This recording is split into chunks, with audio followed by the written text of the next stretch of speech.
And one of the biggest areas of focus for product innovation is, of course, new product introductions. It's where the bulk of research and development funds are.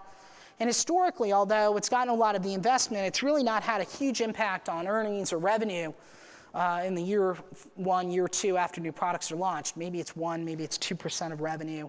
But there's always been a strategic advantage to being first to market because you get brand recognition that usually leads to long-term market share. But that situation has been changing rapidly in the past couple of years as we've introduced new devices with short life cycles like tablets and smartphones. The amount of revenue to be generated in the first couple months of a new product launch can be upwards of billions of dollars, which has got companies focused on this. It's not a new problem. It's really been a problem in the toy and the video game sector for a while. You think back even to the 1980s in the days of Atari. Believe it or not, there was a time when Atari was probably cooler than Apple is today. Right? And everybody had one of their 2600 game consoles, and they dominated the market with 80% share, well above Coleco and Activision and Television and all the other products in the market. But Atari ultimately had problems with demand forecasting. In 1981, they introduced their popular Pac-Man game, but they overestimated demand. They only sold 7 million units of the cartridges. They had estimated they were going to sell 12 million, so they had a considerable amount of excess. Problems got worse when E.T. came around. Of course, the movie at the box office was a smash. Atari went and negotiated rights with Steven Spielberg to be able to develop a unique game based on the E.T. theme that they would bring to market. They only had a few months to do it, and so they rushed the product to market.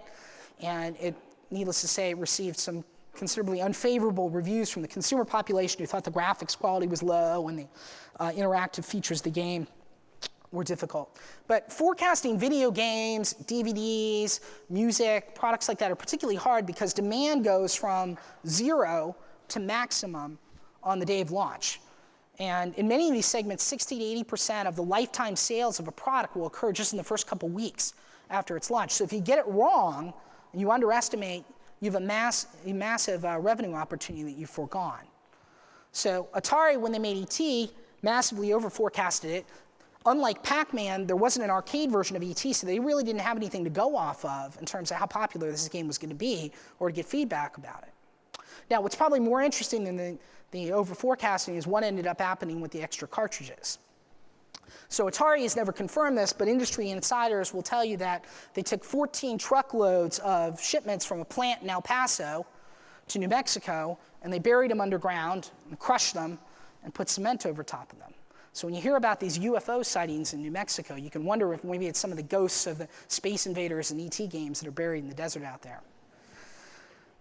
Probably the best new product launch of all time, which by many respects was a failure, had to do with the Star Wars franchise. So back in May of 1977, when the Star Wars movie was first introduced, no one was expecting it to be a success. It was over budget, it was delayed. Even the studios that were backing it really were questioning how successful it was going to be. Now, a small company named Kenner had gone and negotiated the licensing rights to make merchandise around Star Wars, but like everyone else, they didn't think the film was going to go well at all, so they didn't bother to make any merchandise for the launch. Of course, everyone was wrong. It was a smashing success. People lined up around the block just to see the movie, and they went back 2 or 3 times dressed up in various different costumes. The problem Kenner had, of course, which was a good problem to have, was they had exclusive rights to the licenses, but they needed to get merchandise to market.